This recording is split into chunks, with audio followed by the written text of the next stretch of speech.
আসসালামু আলাইকুম। আমি লুবনা আছি আপনাদের সাথে। আশা করি সবাই ভালো আছেন আল্লাহর অশেষ রহমতে। আমিও আলহামদুলিল্লাহ ভালো আছি। আজকে আপনাদের জন্য আমি নিয়ে চলে আসলাম বাংলাদেশি হোটেল স্টাইলে চিকেন স্যুপ রেসিপি। আশা করি ভালো লাগবে আপনাদের কাছে রেসিপিটা দেখে। তা আমি এখানে একটা প্যানে তেল দিয়ে দিচ্ছি চিকেন স্যুপটা রান্না করার জন্য। এখানে আমি ফোড়নটা দিয়ে দিব। আমি এখানে কিছু দারচিনি এলাচি দিয়ে দিচ্ছি, দিয়ে হালকা একটু ভেজে নিব আমি তেলের সাথে।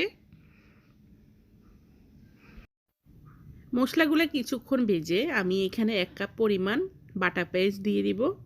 এই চিকেন স্যুপে আপনারা অবশ্যই পেঁয়াজটা একটু ব্লেন্ড করে দিবেন বা পাটায় বেটে নেবেন। তো আমি এখানে পরিমাণ মতো পেঁয়াজটা দিয়ে দিচ্ছি।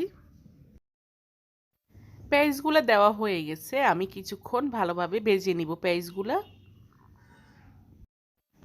কিছুক্ষণ পেঁয়াজটা ভেজে আমি এখানে পরিমাণ মতো আদা বাটা রসুন বাটাটা দিয়ে দিচ্ছি। সবগুলা বাটা মশলা আমার দেওয়া হয়ে গেছে। আমি আবারও কিছুক্ষণ ভালোভাবে মশলাটা ভেজে নিব। কিছুক্ষণ ভেজে নেওয়ার পরে আমি এখানে পরিমাণ মতো লবণটা অ্যাড করে দিচ্ছি।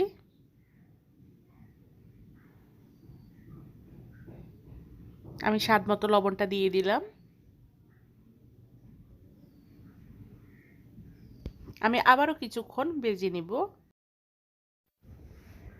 আমার মশলাটা ভালোভাবে আমি ভেজে নিচ্ছি। আমি এখানে এখন পরিমাণ মতো পানি দিয়ে দিচ্ছি। দিয়ে আমি এখানে 1 চা চামচ জিরা গুঁড়া, 1/2 চা চামচ ধনিয়া গুঁড়া আমি অ্যাড করে দিব। আমি আবারও মশলাটা ভালোভাবে মিক্স করে নিচ্ছি সম্পূর্ণ মশলাগুলো একসাথে। সম্পূর্ণ মশলাগুলো আমি একসাথে কিছুক্ষণ কষিয়ে আমি এখানে টক দইটা অ্যাড করে দিচ্ছি। এখন টক দইটা দিয়ে আমি ভালোভাবে মিক্স করে নিব। আমি এখানে 1/2 কাপ পরিমাণ টক দই ইউজ করছি আজকে।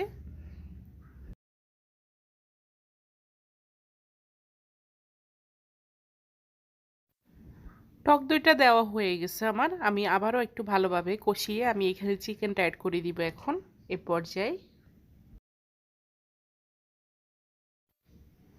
আমি এখন চিকেনটা দিয়ে দিচ্ছি। এখানে আমি 1/2 কেজি পরিমাণ চিকেন নিয়ে নিছি।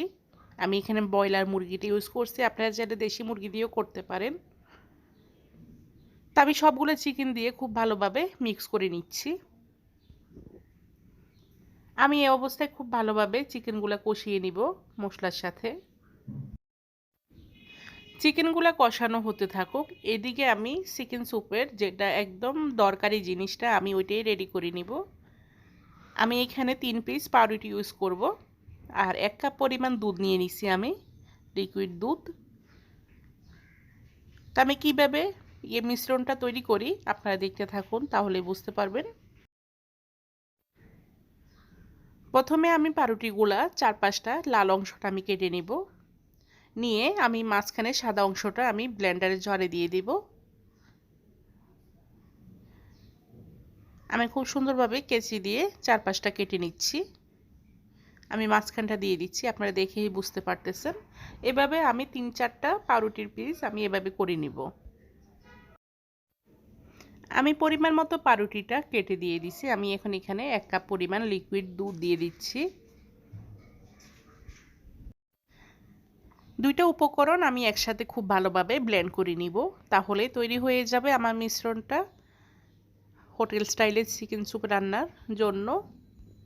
আমি ব্লেন্ড করে চলে আসতেছি একটু পরেই। আমার মিশ্রণটা রেডি করা হয়ে গেছে। এদিকে আমার চিকেনগুলো খুব ভালোভাবে কষানো হয়ে গেছে, কালারটা একদম চেঞ্জ হয়ে গেছে। আমি এখন এই অবস্থায় মিশ্রণটা দিয়ে দিব।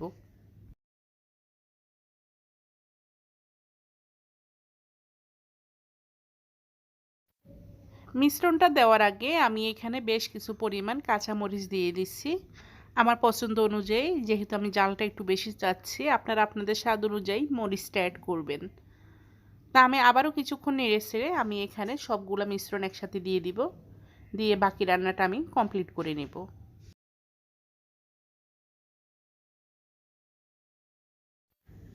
আমি মিশ্রণটা দিয়ে দিছি, দেখেন কালারটা কিন্তু খুবই সুন্দর আসছে। আমি এখানে পরিমাণ মতো আবার কিছু পানি ইউজ করব। আপনারা আপনাদের পছন্দ অনুযায়ী পাতলা করে নেবেন বা ঘন করে নেবেন, যেরকম আপনারা চান। তা আমি আমার পছন্দ অনুযায়ী রেডি করে নিচ্ছি। আর কোনো কাজ নাই, জাস্ট রান্নাটা কমপ্লিট করবেন আর পরিবেশন করে খাওয়া দাওয়া। আমি সরাসরি রান্নাটা শেষ করে আপনাদের মাঝে আবার ফিরে আসতেছি, সাথে থাকুন।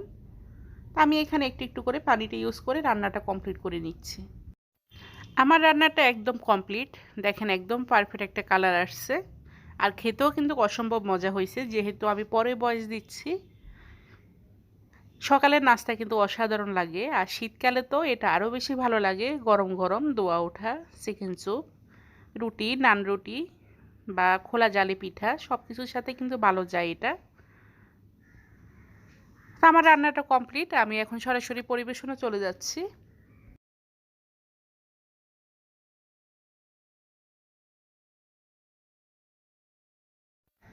এই যে রেডি আমার অনেক মজার চিকেন স্যুপ, বাংলাদেশি হোটেল স্টাইলে।